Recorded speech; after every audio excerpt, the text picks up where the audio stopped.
I'm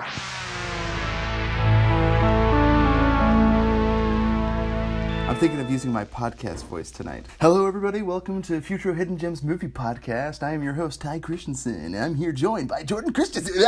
No, I'm not going to do that. Well, that just wasted 3 minutes of my life. One second. Let me backtrack. Let me do it a little more professionally. Hello, everybody. Welcome to Futro Hidden Movie Gems Podcast. I am your host, Ty Christensen. I'm joined here by my brother, Jordan Christensen. There's something in the basement. And we are joined by Cameron. What on earth, Jordan?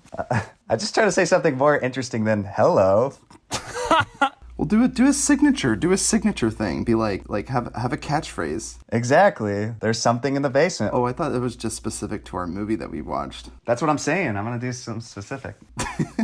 I'm not saying there's something literally in my basement. I'm saying there's something, or does he say up above? Anyways, just keep going. Are you sure there's no one else in the house, I think is the quote you're referencing. Am I the only one that watches these movies before we do the podcast? No, I did. I just don't know the word. I just didn't know word for word. And you always put me first. And I'm like, And Ty, the word isn't that, Ty, the word isn't there isn't somebody in the house. It's do you live alone? that's right. Oh, yeah, Ty. Oh, wait, who just watched it? Oh, Chip. I just watched it 10 minutes ago. He did not say, do you live alone? He said, are you sure there's no one else in the house when he hears the running water? Ask Jake. Jake's got my back. Jake, defend me right now. Hold on, let me look at it. Oh, by the way, let me introduce our guest, Jake. Hello, we are joined with Jacob. Yep, thanks. Welcome, Jake. Say hi to all the listeners out there. Hey, listeners. What does he say? Jake, from the script, what does it say? 1 second, let me look at it. Are you referring to when he is in the projectionist basement? He says, you live alone, question mark. He also, he Oh, says what, that. Ty? So what, Ty? he says that, but he also says, are you sure there's no one else in the house? When he's in the basement and he hears the running water, he goes, Oh, yeah, I think he does bring it up again, a second time. Yes, he does. He he say says, is there someone else in the house? Are you sure there's no one else in the that. house? Yeah, I know, Ty. We were just messing with you. It doesn't matter. Oh, my word. Oh, Hey, so you're both right. Oh, whoa. so we're still doing the podcast. Everybody, welcome. Let's get everyone's impressions. What was it like watching this movie the first time, and what was it like revisiting it for this podcast? Jordan, why don't you start? This was one of those rare cases where I actually didn't enjoy it the first time, and the reason being is because I had read the book first, and I just thought the movie didn't really have anything different to say. It was like almost literally beat for beat like the book. It just reminded me a lot of it. That's all thanks to David Fincher just being as accurate as possible down to the finite details, which was awesome, but I just didn't... Was that the book written by Robert Graysmith? Yeah. The Zodiac Killer? Yeah. Okay. Well, I listened to it. I listened to the audiobook. I didn't read it. No worries, It's man. the same No, thing, right? I listened to it too. In fact, I want to shout out to that audiobook. It would start every disc with the beating heart. Oh, And yeah. it woke me up in the night because I used to listen to it and it's terrified me. I couldn't sleep after hearing it. It scared me so bad. Yep. It's not a good, not a good light reading before bed. I will say that. And then the first time I watched the Zodiac, I watched it edited, so it took out a bunch of stuff, and I was like, and I just, not saying watching edited movies is good, but it was kind of slower, and I understand, Cameron, why your friend said that, because on first impressions, if you don't understand the appreciation for film, which I didn't until college, then I was like, oh my gosh, this is amazing, and it wasn't until I watched Gone Girl that I'm like, I need to see David Fincher's every work he's ever done, and I went back and rewatched all his stuff, and that's when I watched Zodiac again, and then I watched it again with Cameron, and then I watched it just recently with my roommate for this podcast, and he had some interesting questions that I'll bring up a bit later, but just wanted to say, amazing film, and it is a masterpiece. Cameron, what was it like watching it for the first time and rewatching it for this podcast? So actually, the first time I watched it, because to this day is my favorite film of all time. The first time I ever watched it. Wow. Yeah. The first time I ever. High praise. First time I ever watched it, I was kind Are of. you done talking? I just felt bad. I kept cutting you off. I'm sorry, Cameron. So the first time I watched it, I just really, really enjoyed it. It's a very slow film, but it's perfectly developed. And it was one of the first times I ever, in a film, scared for my life. In real life, I was so nervous for a character. And that was the first time I've ever seen a director make me feel something so strong. Holy cow, this dude's amazing. And then I think I've watched it 2 or 3 times since. Revisiting it for the podcast was really good as well, because I've made up my theory of what I think it was. And I was kind of just looking for points support or go against my theory. And there was a lot of things that I thought were really interesting. but an overall amazing film. It's like Jordan said, just a masterpiece. I really enjoyed it. Jacob, do you prefer Jacob or Jake? I should ask. Jake's good. Jake. Jake is like family name. Yeah. All right, well, your family. Jake, what was it like watching this movie the first time you'd seen it, and what was it like watching it for this podcast? So the first time I watched it with Cameron, I can't remember if Grant was there, but I know Cameron was because I watched it in Texas. I had him there with me, kind of like, oh, get ready, Jake, stuff's gonna happen, and then so that was happening. So I think that was the second time I watched it. I was super excited to show him. I really liked it a lot, and now watching it the second time, kind of what Cameron was saying, I kind of believe similar theories as Cameron, so I was watching and like catching more that like points to what I was thinking. But yeah, it's one of my favorites for sure, like top 10. I will say, so for me, I watched this movie years ago, and I remember really liking it. I love mystery, I love horror. If there's a kook out there that watches all the Netflix originals with the crime podcasts, true crime television, I am right there. I just gobble that stuff up like a garbage disposal. I love crime, and I love detectives, and I love police work, and I love interrogations. This movie has it all. When I watched it the first time, I loved it, and I, similarly to Jordan, I listened to the book on tape, Robert Graysmith's whole account of this whole story. So when you watch it, David Fincher does such a good job, and he's so particular and meticulous when he makes his films. I mean, he just loves psychopaths. You know, you watch movies like Seven and Gone Girl, he just loves these crazy serial killers. Like, he really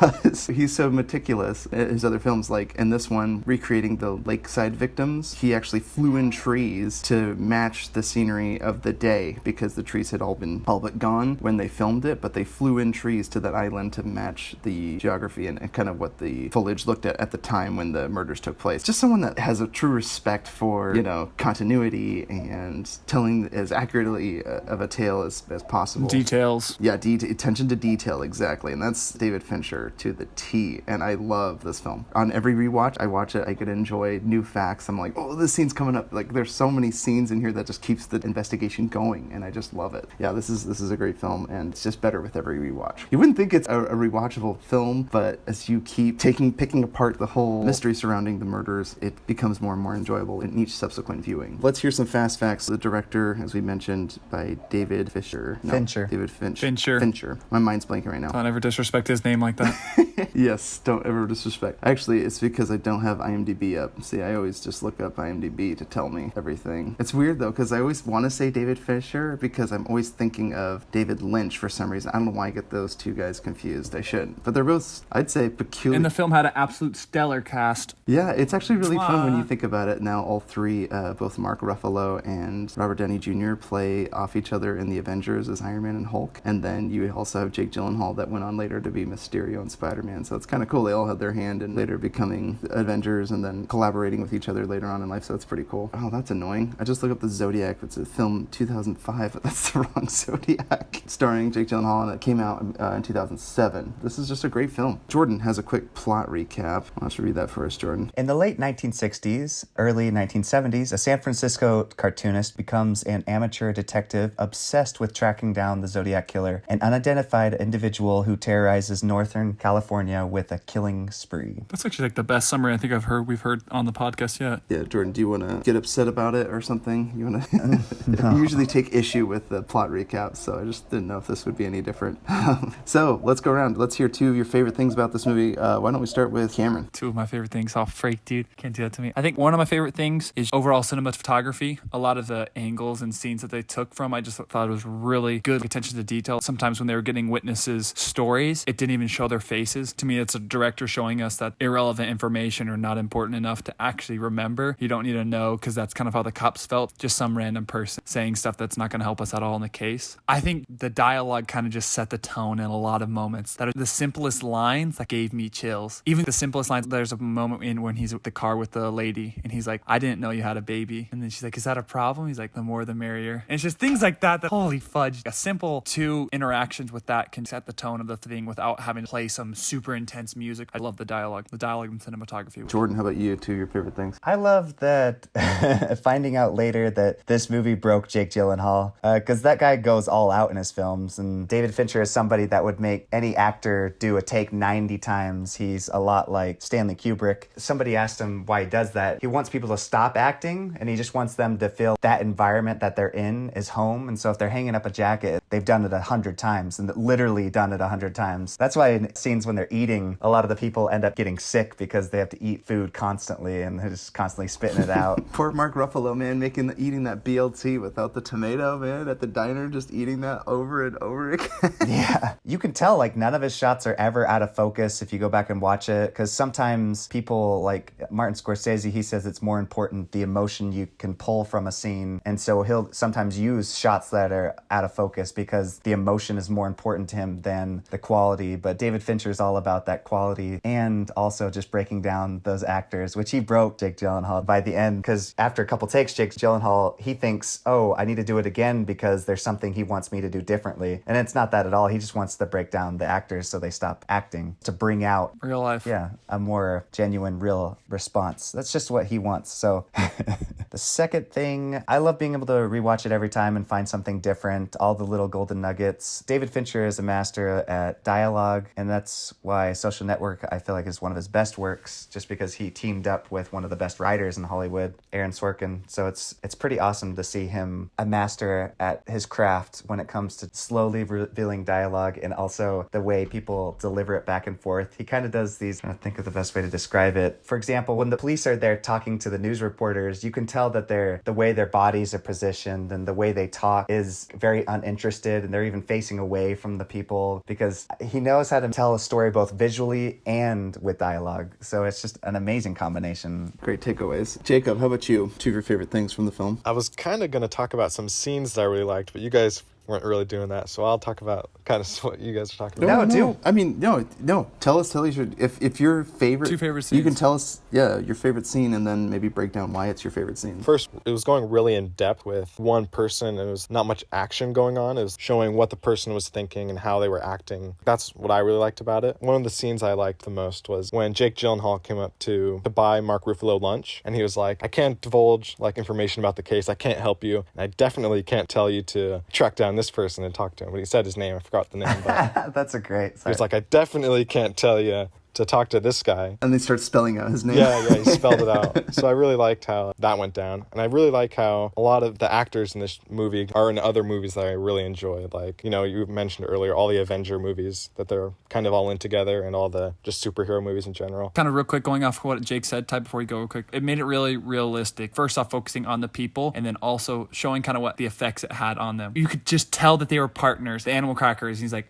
they're in the car. There's little keys like that, what you would have in real life. The scene that BLT looks at him, are you done with that? And he just slides him over the entire plate because he knows he's going to mooch off me. You see those little characteristics that shows like, oh, that's friendship over time, or just being around each other for a long time. So it makes it more meaningful when, I'm done. I asked for a transfer. Oh, dang. Oh, no, he's no longer going to be in the movie. You're sad and you feel the weight of it. Oh, wait, so we're going to do 3 now? So I get to go again?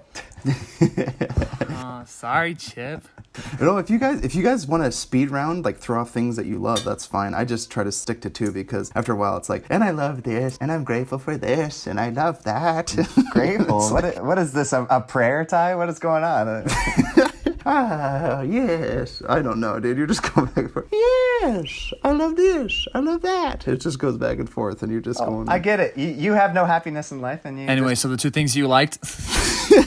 Yeah, I want to limit it to 2 things because I just don't like hearing you guys talk. I like the sound of my own voice. You just want to get straight to the part where you get a bash on films. I get I it. have nothing to bash about this film. That's the thing. So my 2 favorite things. One is I love this film that it is exhausting. When you watch this film, you feel like you're a detective and you're like, all right, let's crack this thing.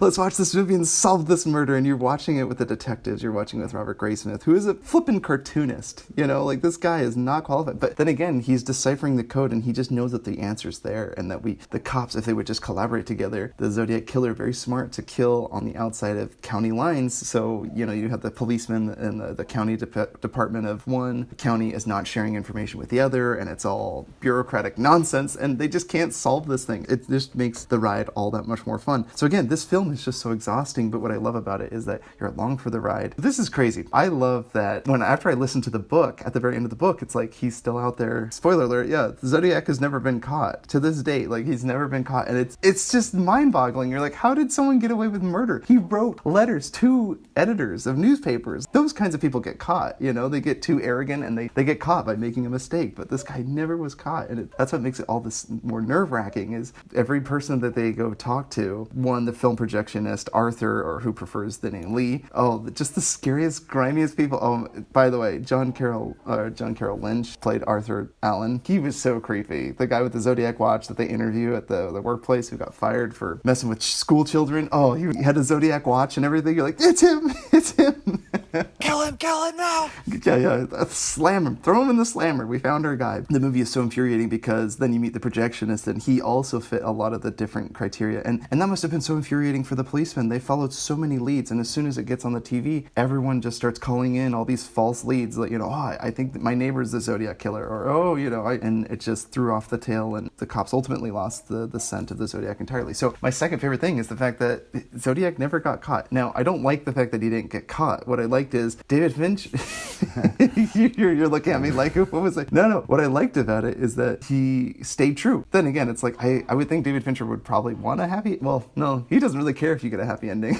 I was thinking a movie of like Seven, Gone Girl. He probably saw the Zodiac killer. He's like, oh, this is perfect. The guy never got caught. Like, this is right up my alley. I think David Fincher did it justice. So those are my two favorite things. Did the whole movie case justice, the detective's justice, the story justice, and even the Zodiac justice. Does anyone have any least favorite things or plot holes or something? Jordan, you mentioned you had some questions that your friend had. My roommate asked me, and I thought it was a good point, why did they drop the case on the guy? They found a match from his writing, and it wasn't the same guy, and the dude that was making the posters, when he goes to his house and he has the basement, like, he just has almost everything. Yeah, the projectionist. That the Zodiac had, almost, like, I'd say about half. The only thing that I think the reason that they dropped the case, Jordan, was because it was all circumstantial. Because you had no evidence of his fingerprint at that one scene. You had no evidence of like blood or anything. It doesn't matter even if he's a psycho and he fits perfectly into the thing. If you don't have any proof that he did it, you can't just be like,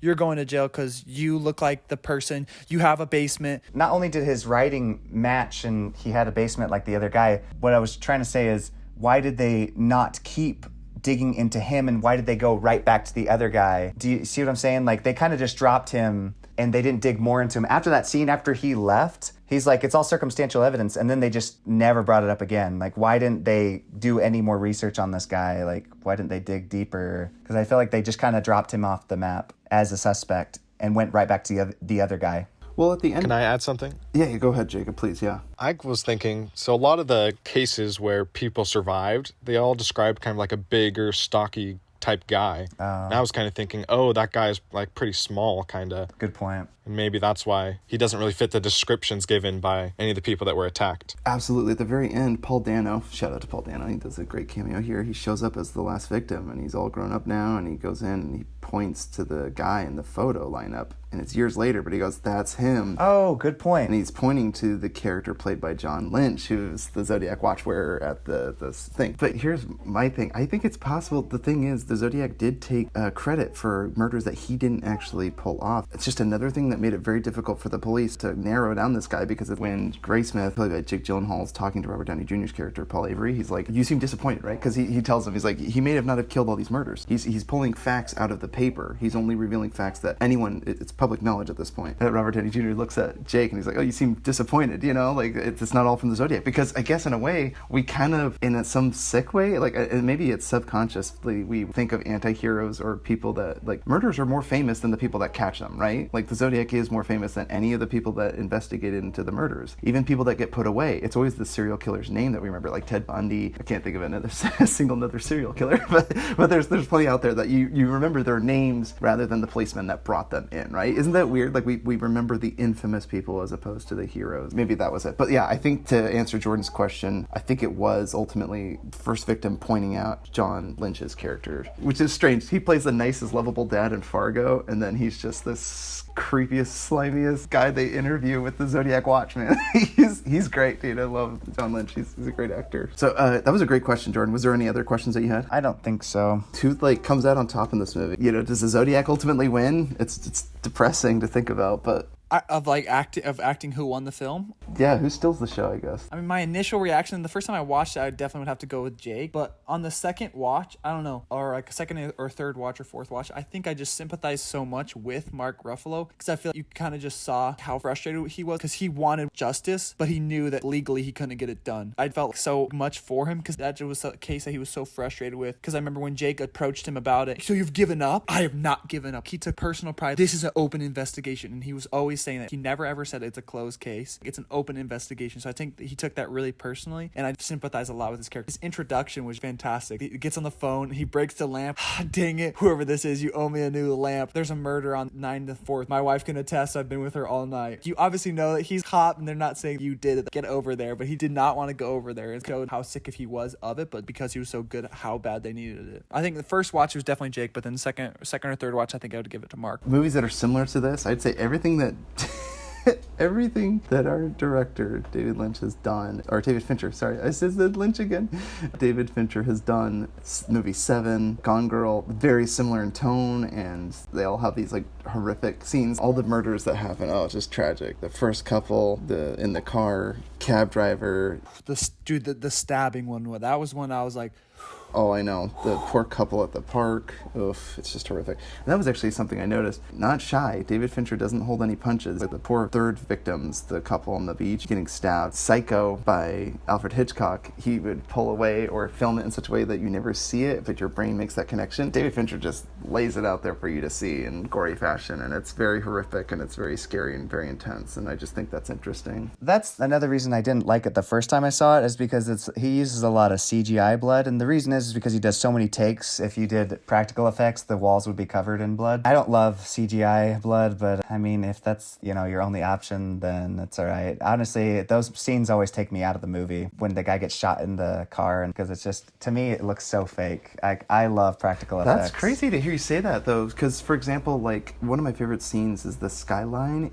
I remember doing a behind the scenes, they talked about that shot where they follow the car, the cab. I love that camera angle where he's 20 feet up in the air looking down on the vehicle and the camera's moving right with the car. But that whole skyline was all CGI'd, and to me it didn't take it out. I mean, it just really put you back in when did this take place? The 60s and 70s. Really? That was one of the scenes that, I was like, that's cool, but that one was my least favorite scene. That was like, totally took me out. It reminds me, Cameron's shaking his head. Yeah, I'm surprised. Puts me in there. Nitpicking. I'm not nitpicking. I'm saying those scenes just take me out of the movie because it's like, this is clearly theatrics. They're good, but I like to sometimes be immersed in my films. I'm not saying Jordan loves rubber because he thinks the rubber looks real, man. Because it is real and tangible, but sometimes when you see the practical effects, you just can't quite achieve the same. I love a seamless blend of both CGI and practical. I'm surprised that the CGI took you out of it. I mean, blood didn't take me out of it. I mean, like, it's so quick. The murders are so horrendous. I never noticed the fake CGI. I didn't even think of that. It's interesting that you noticed those things. I think just one thing, it's not really a negative about the film. It really frustrated me was just kind of how frustrated I got with the case. Like, that's why I can understand why Jake was losing his mind. Like, I was just so frustrated. The police and then the people, everybody, because it was all tiniest details that just totally just screwed the entire case. For example, those 2 policemen that might have seen the Zodiac. Did you stop him? Did you at least talk to him? No. That's your job. And then same thing with the people they're fighting over jurisdiction. Oh, I don't know if I'm going to share this information. This is Napa. You realize we're talking about a serial killer, correct? Do you want people in your county to die? Do you want people in my county to die? It's just things like that. That's why I loved Mark Ruffalo, because I just understand why he was so frustrated. It showed the importance of technology. I'll fax it to you. Oh, we don't have a fax machine. What century are you living in? We gotta communicate. Mail it to me. Oh yeah, that'll get there in time before the guy doesn't cover it up.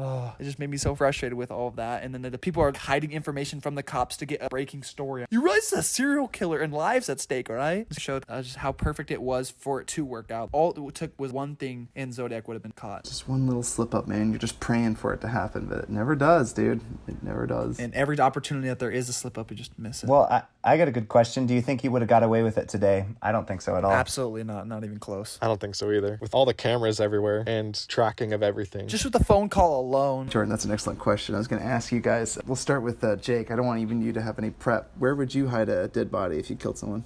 Holy shiz. Oh man, I'd probably just find somewhere to bury it. Like somewhere, I'd just maybe be driving on the road, pull over and walk with the body for a while and then bury it. Oh, so So you're a barrier. Interesting. It says a lot about you. I don't know what it says. Cameron, where would you put a body? I think at either what do you call those? Like those kind of dumping sites for like wood and like stuff like that. And then sometimes at those things you have the thing that chops up the wood and spits it out. I think that would low-key be the move. Wood chippers? Yeah, wood chipper. I think that might be the move. Did you ever see Fargo? Yeah. Not as easy as you think. Some people might get stuck midway through though. Jordan, what about you, man? Where would you put a body? I don't really know, but You're I'm telling glad me you asked. I think about this every day. I just think it's interesting even being able to get away with stuff like that today, because it's crazy how social media, like, you can't get away with anything. You say one thing wrong on social media and people will cast you out in the street and stone you practically. Are you referring to social justice warriors? Are social justice warriors making the world a safer place? Is that what you're saying? Well, for example, the Don't F with Cats, that movie on Netflix, or series on Netflix, that guy had people on social media seeking him out and were able to find him. People can do it now just with all the information you can find online. You can find where people live, everything. It's kind of crazy. Hey, fans and listeners of the show, don't get any ideas. Please, don't hunt us down. I know where you live. Just using our podcast audio, you can find out where we are. Yeah. Jordan, you didn't answer the question. It's probably because you really hid a dead body. Tell us where you didn't hide a dead body. Yeah, Jordan, you sound like a guilty man over there, Jordan. Guilty. Jordan's like, I don't want to give away my future plans when I kill Cameron and bury him in my backyard. Oh, jeez. I don't know.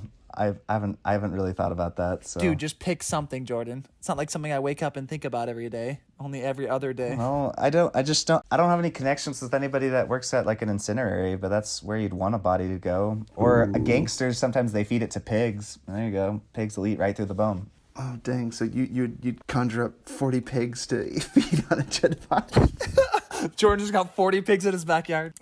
My roommate's been watching Hannibal, so that's what he did with... I thought you were about to say my roommate's a pig.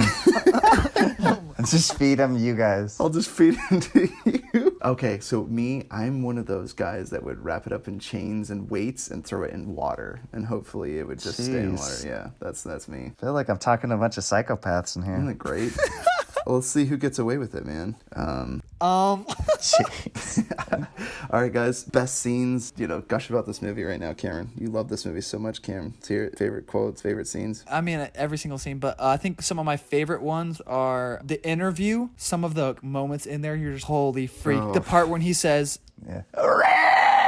Headaches. I've got headaches. oh my gosh. Okay, no, I'm not talking about that interview, but that interview is insane. I'm talking about when they're talking to him face to face, when they're talking with Woody Allen. Arthur? Oh, yeah, Arthur guy. Yeah. Arthur, yeah. When they're talking to Arthur Allen, and he says, oh, the knives in my car, with the blood, that was from a chicken I killed. And you're just like, what?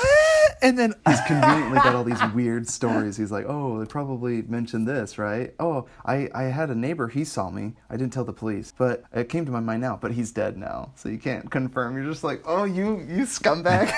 he died 10 days later. Did he die 10 days after you saw him see you? I thought it was super interesting because he was playing really, I don't know, trying to play innocent. And then the moment they asked him, you weren't fired for touching kids, you just see him like set back and he pauses for a moment. I'm not the Zodiac. And if I was, I certainly wouldn't tell you. And I was like, what the fudge? Oh my. The best line in the movie. When he said that, oh my gosh. There was moments that I was like, what the heck is he saying? When they were talking about, A Dangerous Game, isn't that your favorite book? Yeah, it's a great book. Or at least that's what I told Phil. Why was that a necessary commentary? Why did you lie about how you liked the book to a dude? I'm so confused. I'm looking forward to the day where police officers are no longer to refer to as pigs. Okay. And the one thing I caught on the third or fourth watch that I thought was kind of suspicious was Arthur Allen. His boss was very suspicious. Yeah, you can talk to him right here. As he was walking away, he was looking at them the entire time and kind of walking fast, which I thought was kind of suspicious. I think maybe he knows something. And so there's little moments like that. And then obviously my favorite scene in the entire movie is the scene where he goes and visits when Jake Gyllenhaal is on the manhunt and meets him. He's like, let's go to my house. And then the part where that's my handwriting.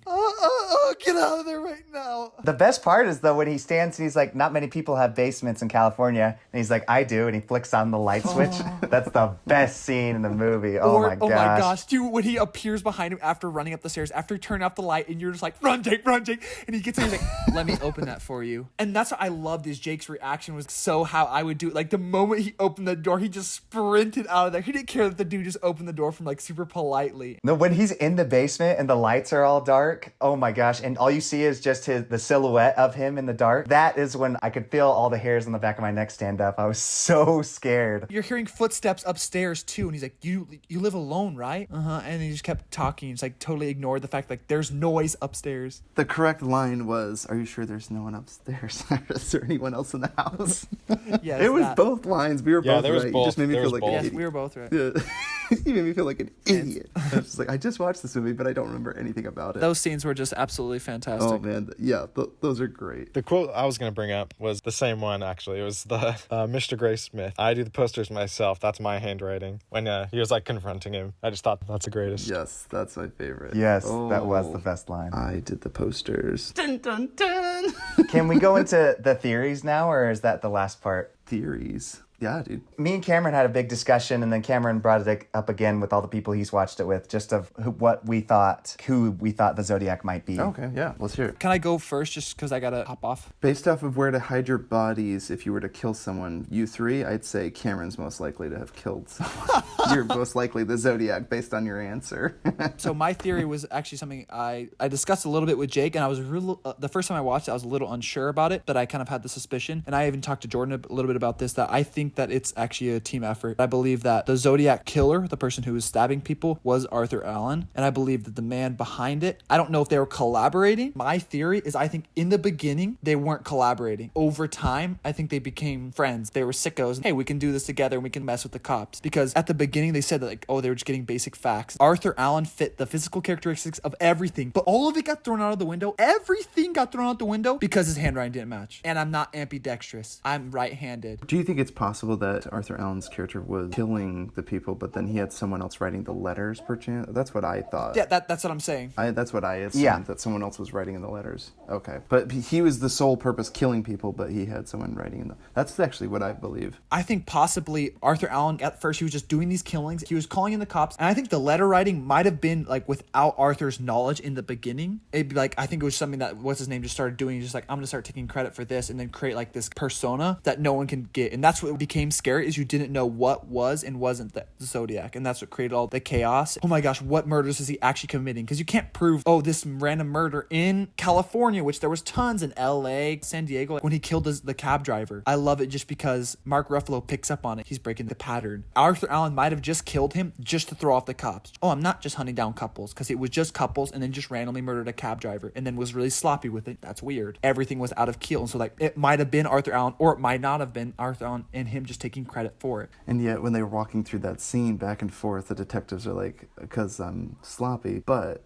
you executed him with the glove. Waited for him to put it in park. He's semi-genius, like, what was he trying to get at here? And it would make it seem like he was trying to throw off the tail, because he didn't murder him for money, he didn't murder him for really any kind of gain, but maybe to throw off the police's tail on him. And Almost everything was perfect for both of them. Arthur Allen fit all the physical characteristics and all the kind of creeponess, and then the other dude fit perfectly with all the other stuff. And his was the closest handwriting that they had ever found. And we don't know if he might have been ambidextrous. So he could have been ambidextrous and had the other hand that was perfectly, but no one ever asked him. Like Jake Gyllenhaal never was like, hey, are you ambidextrous? Because he could have been ambidextrous and be able to write with the other hand, because they said it was the closest they ever found. And the one professor said that there would be similarities between both hands. And so that's the only thing. He's like, this was the triple K. And so the left hand could have done it differently. So that's why I think it was a tag team effort. I agree with almost everything you said. I just don't think they were necessarily working together. I don't know if you said listen to other podcasts about serial killers and stuff, but in one of those, I mean, in a lot of cases, somebody that kills somebody, they'll end up confessing or saying something to somebody they know or close, or something will slip up. The biggest evidence that came up, he gave away his birthday when he called that guy and he said, today's my birthday. And it was like 4 days or something after Christmas or before Christmas. You guys mentioned the description that he was the Zodiac. He had the military boots. He had the military background. He had The children problem. I mean, he let little things slip to different people he's talked to.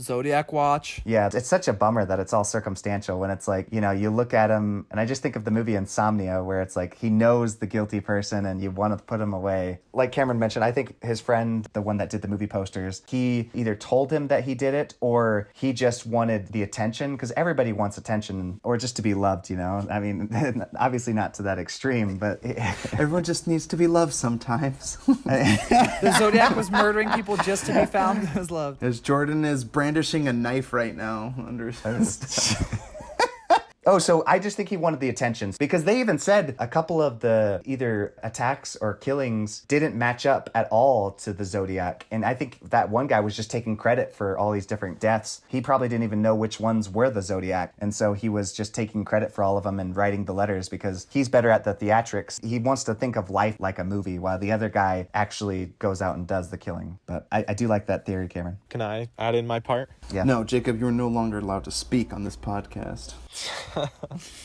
Go ahead, man. So I first watched it with Cameron, and he was explaining, I can't remember if it was right after the movie ended or pointing to it while we were watching. So I kind of believe kind of the same thing Cameron was saying. I believe that they were working together, and the big guy was, the killer, and the basement owning guy with the similar handwriting was the one writing all the letters. And I think that he was the one that was probably picking the victims, and then he would just tell the guy, go and kill these people. And maybe that's why it was a little sloppy at the cab driver one, because he was not the one that made up the plan. So he was following another's orders, but that's why maybe he messed up and almost got caught if it was possibly, the fingerprint. That's what I was kind of thinking. I like that theory. Wasn't the finger... But yeah, it wasn't his, so The victims, yeah, it was like a severed finger from someone else. Or I can't remember if it was a severed finger, but... Jordan, the only reason I say that they were working together is because I don't know if they were working together in the beginning, but dude, that last scene when there was footsteps in the house was really suspicious. I can't speak. Suspicious. And it just really threw me off. What on earth? Who would be in this weirdo's house? There's no way this dude has a wife. No way this dude has family or friends. There's no way this dude has a wife. It's a fact, dude. You'd be a great detective, Cameron. Like, no way this dude has a wife. It's a fact, dude. Have you seen that dude's house, dude? Fact. Oh my gosh. Cameron would go to the Attorney General's office. I need a warrant. And be like, do you have any evidence? Yeah, it's a fact. It's a known fact. There's no way this guy has a wife. Have you seen this guy? He's a total weirdo. There's no way he has a wife. Oh, jeez. Oh, boy. Well, how's the, I was going to call it the bar exam. What's the exam that policemen have to take, Cameron? How's that going? The psych evaluation. It's a work in progress. It's a work in progress. Trying to get my detective license. They're like, what is a fact? My opinion. Okay, yeah, you're not going to be... But I just want to really quick say some of the films that I watched recently before I head off. Oh, wait, we're going to play phone games. You don't want to play phone games? Well, no, I just got to go. And our time's almost up. Chip. We still have 8 minutes. We have 8 minutes at the very least. I know, Ty. I just wanted to do it because I'm about to sign off. I know. That's 8 minutes of signing off, telling people what we saw and stuff. Better not take 8 minutes. We have phone games. I wrote down movie quotes. You guys got to play. All right, let's do this. But just let me just say what I said, and then I'm going to get off. Cameron, we can do this in 8 minutes. You got 8 minutes. You can stick around. Oh, my gosh. Just freaking... Oh, yeah, I hate Oh, you wait, guys Cameron, so much. real quick, why don't you tell all of our listeners why you have to dip out so importantly? You have some business? Is the house on fire? Okay, unimportant. Anyway, not relevant for you. Not relevant. It's on a need-to-know basis. Actually, I do want to hear your movies. Do you have any movies to recommend, Cameron? Just the two recent ones that I watched that I really enjoyed were Den of Thieves. I enjoyed that. We actually watched it with our dad, which is pretty hard to get him to like a film, but he enjoyed that one. And then you watched Hunt for the Wilder People and he hated it. That tells you everything about our dad's taste in movies. Tell us that, and then tell us, too, your thoughts on Brawl and Cell Block, because you weren't here on the podcast. When we watched Hunt for the Wilder People with Dad, I told him it was one of my favorite films, and then he didn't say he hated it at the end. He said, I enjoyed it, but during the movie, when it was, oh my gosh, there's Taika Waititi's freaking cameo, and I was just eating it up, just loving it, watching it for the 5th time, when he was like, after the other door, and he's just like, just tell us already.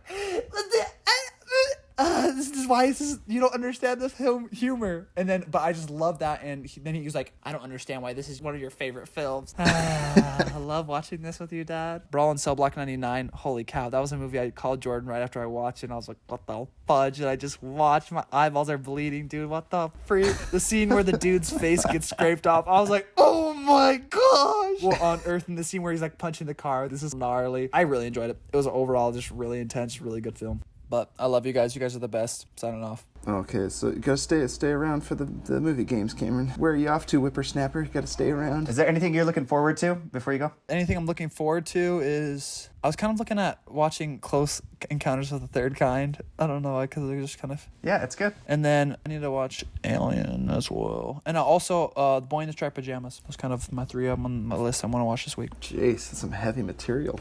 Dude, those are the best. But love you guys. You guys are the best. Peace, nerd. Later, Cameron. See you guys. See ya. Lastly, I was just going to ask if you recommend this movie, Zodiac. Oh, gosh dang it. Why didn't you ask Cameron? Cameron He said it's his favorite film of all time. I think we can guess if you'd recommend it. He asked us to do it on the podcast, so yes, Cameron recommends this movie.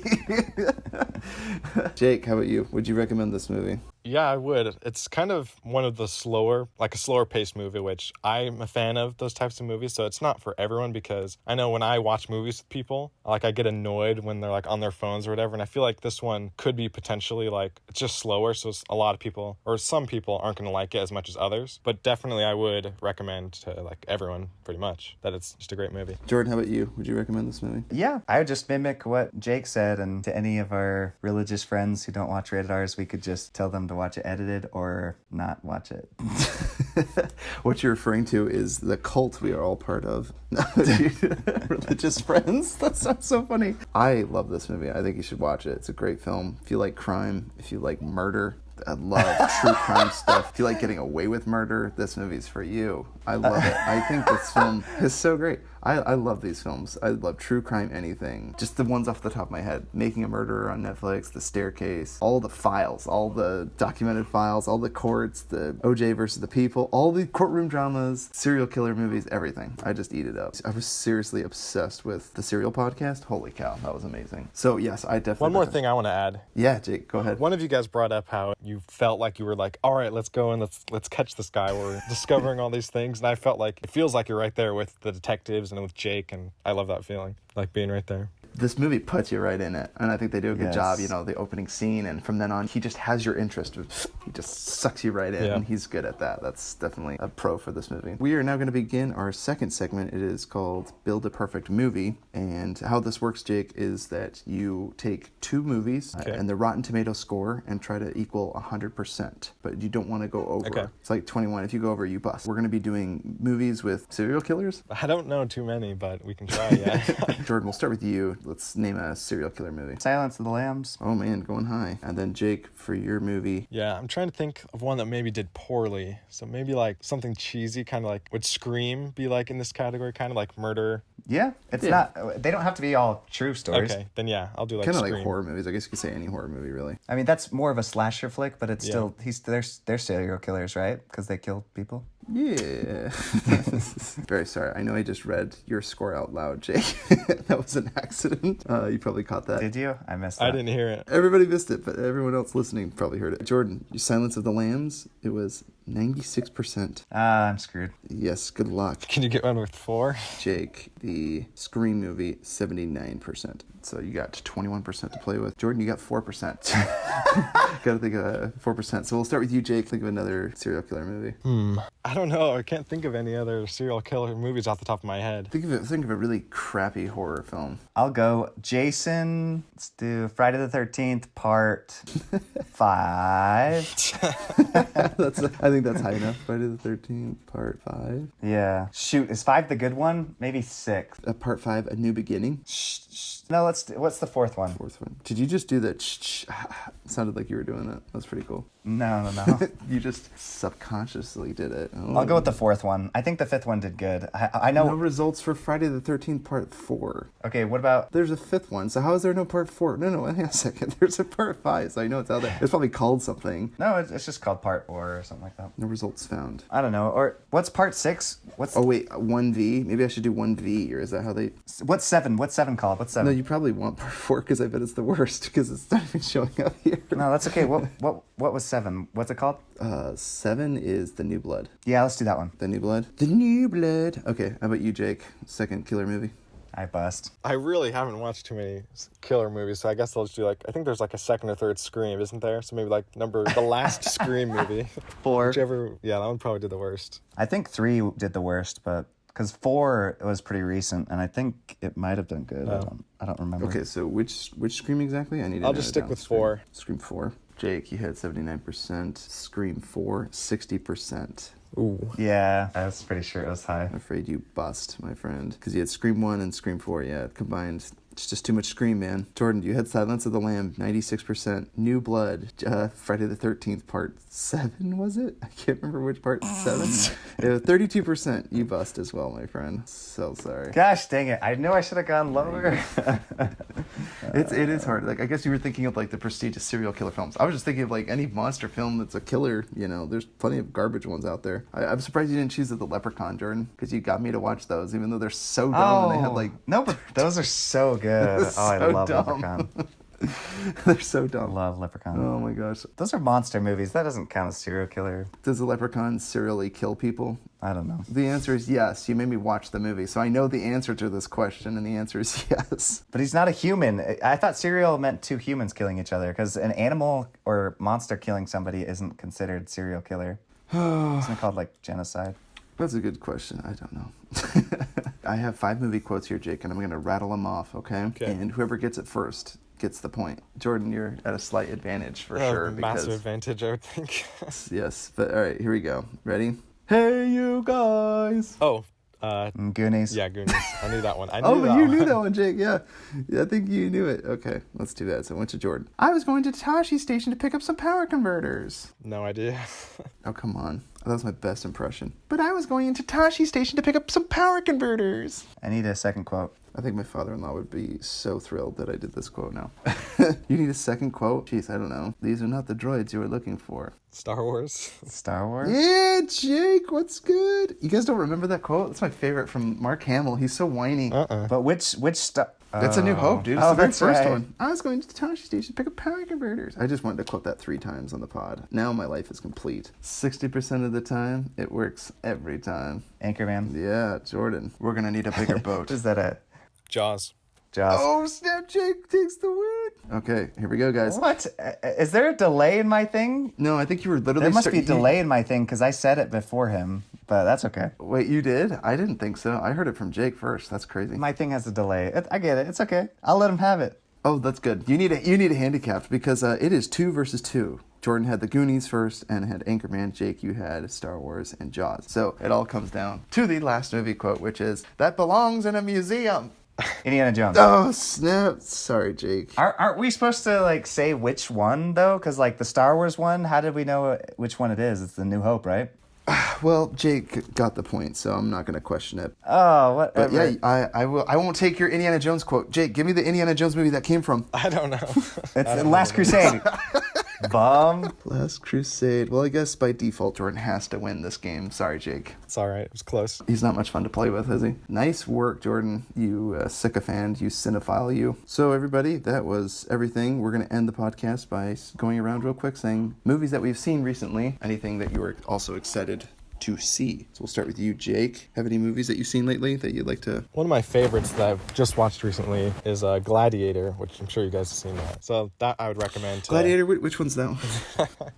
I don't know it. What was it? Rings a bell? And then also, I'm wanting to watch now the Gone Girl and Seven. Is that the other one you guys are talking about? The 2 movies by this director. I'll have to check those out for sure. Buckle up, dude. It's those are intense. Even more intense, I would argue. This one that at least has the whole real thing. Both of those movies have his sick mind's fantasy of what a serial killer does. So it's like no holds barred for sure. But yeah, those are really phenomenal films. Jordan, how about you? What movies have you seen lately and what movies are you looking forward to? I watched all the newest episodes of Rick and Morty, which I thought the newest episode was amazing and hilarious. Are you referring to Pro Mortius or the one that just came out? I haven't seen the newest one. Just came out. Oh, really?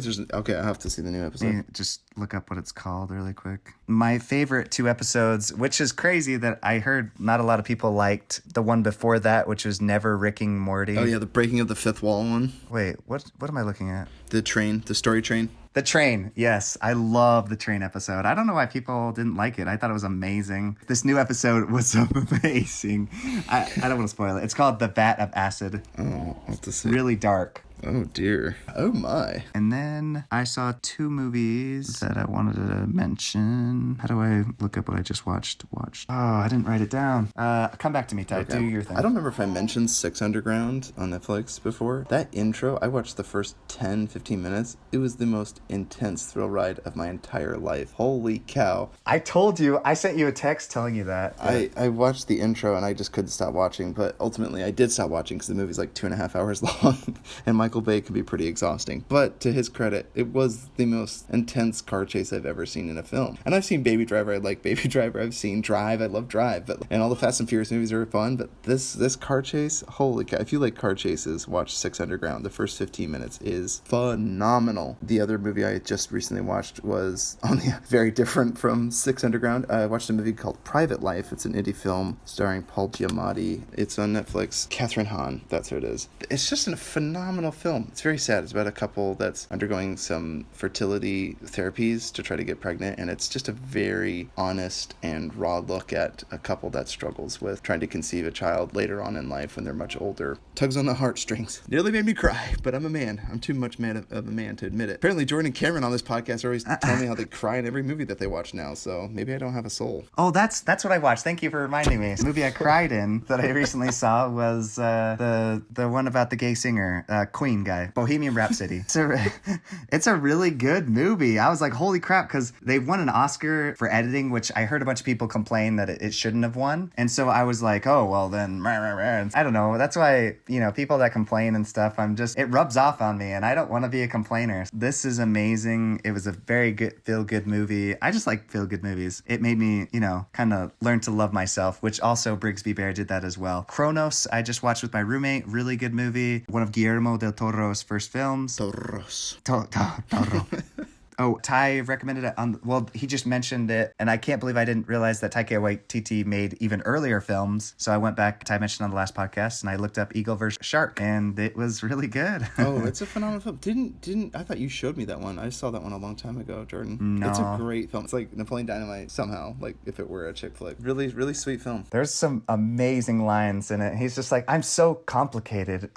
Like, I love. Well, yeah, it's Jermaine Clement who plays, one of the duos in Flight of the Conchords. He is so funny, and he also does What We Do in the Shadows. He's one of the vampires. He's great. One of my favorite lines too is when he asks his now girlfriend, how many people have you been in a relationship with, or how many boyfriends have you had? She goes, 3, and then she looks at him. He goes, how many girlfriends have you had? And he goes, not relevant.